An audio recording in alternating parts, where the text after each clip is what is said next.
윤석열 전 대통령 측은 내란 재판 불출석 사유로 건강 문제를 호소하고 있습니다. 특히 재판에 있으면 식사조차 제대로 할 수 없다고 했습니다. 제대로 된 아침 식사를 하지도 못한 채 점심시간에는 컵라면과 건빵으로 점심 식사를 하였습니다. 그런데 KBS 취재 결과 윤 전 대통령이 내란 재판과는 달리 올해 초 헌법재판소 탄핵심판 출석 때에는 도시락 특혜를 받았던 거로 확인됐습니다.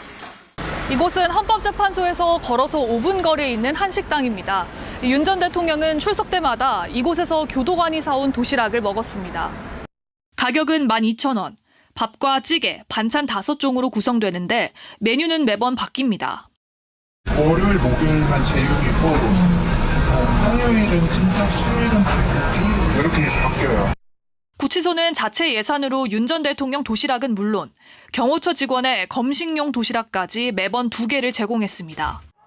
올해 구치소 수용자 하루 식사 단가는 5,201원, 한 끼에 1,700원 꼴입니다. 이 때문에 일반 수용자들은 재판이 길어져도 구치소에서 챙겨간 음식으로 식사를 해결합니다. 이 사람들 전부 다 밥을 못 사준단 말이에요. 밥을 큰 통에다가 국이고 뭐 다 떠서 싣고 나가서 현장에서 그걸로 밥을 줘요. 고가는 아니고 당신은 현직 대통령 신분이었다지만 구치소 예산 지침엔 어긋난 겁니다. 윤석열에게 1+1 도시락 특혜를 제공했는데요.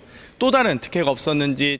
한편 윤 전 대통령은 재구속된 지난 7월부터 최근까지 4억 6천만 원이 넘는 영치금을 받은 것으로 확인됐습니다. KBS 뉴스 최경입니다.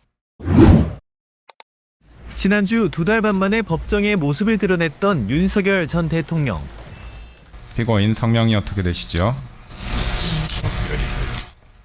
특검이 추가 기소한 특수공무집행방해 등 혐의 첫 재판이었는데 촬영이 끝난 뒤 진행된 보석신문에서는 작심한 듯 18분 동안 발언을 이어갔습니다.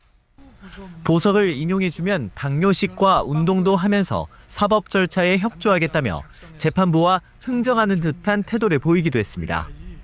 그리고 어제 열린 내란 우두머리 혐의 재판에는 또다시 나오지 않았습니다. 12번째 불출석입니다. 윤 전 대통령 측은 지난주 재판 출석 이후 현기증과 구토 증세가 이어져 출석이 어렵다며 건강 악화를 이유로 들었습니다. 구속 여부가 걸린 영장 심사나 구속 적부심, 보석 신문 등에는 모두 출석했던 것과 대조적이어서 선택적 출석이 아니냐는 비판이 나옵니다. 내란 특검은 외환 혐의 피의자 조사를 위해 오늘 출석하라고 통보했지만 윤 전 대통령 측은 불출석 사유서도 내지 않고 있습니다. 보석 신문 결과가 이르면 이번 주에 나올 것으로 보이는 가운데 이런 선택적 출석이 윤 전 대통령에게 불리하게 작용할 거라는 분석도 나옵니다. 법원은 오늘 한덕수 전 국무총리의 내란 우두머리 방조 혐의 첫 공판 중계도 허가했습니다. 증거로 제출된 대통령실 CCTV는 군사상 3급 비밀에 해당돼 법원은 관련 부분을 삭제한 뒤 인터넷에 공개할 예정입니다. KBS 뉴스 이형관입니다. 체포영장 집행을 거부했던 윤석열 전 대통령. 특수 공무집행 방해 등의 혐의로 지난 7월 기소됐습니다. 기존 내란 우두머리 혐의 재판과는 따로 진행되는데 그 첫 공판이 오는 금요일에 열립니다. 건강상 이유로 재판도 특검 조사도 거부했던 윤 전 대통령이 돌연 이 재판에는 출석하겠다고 밝혔습니다.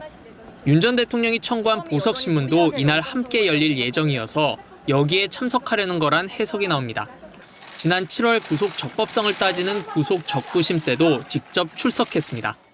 변호인단은 형사소송법상 피고인은 첫 공판에 반드시 출석해야 하는 상황이라며 보석신문 때문에 출석하는 건 아니라고 밝혔습니다. 내란 혐의 재판은 10회 연속 불출석하고 있는 것과 대조적인데 내란 재판에도 출석 의무가 있는 거 아니냐는 취재진 질문에 출석 의무는 있지만 궐석 재판 제도가 있는 것도 사실이라고 답했습니다. 윤 전 대통령은 내일 내란 특검의 외환 혐의 피의자 소환 통보에도 불출석하겠다고 전했습니다. 불출석 사유가 있느냐는 기자들 질문에 윤 전 대통령 측은 이유는 없다고 답했습니다. 통일교 청탁을 받고 주가 조작에 가담한 혐의로 구속 기소된 김건희 여사는 내일 첫 재판에 출석하기로 했습니다. 법원이 법정 촬영을 허가해 재판 전 김 여사가 피고인석에 앉아 있는 모습이 언론에 공개될 예정입니다. KBS 뉴스 이호준입니다.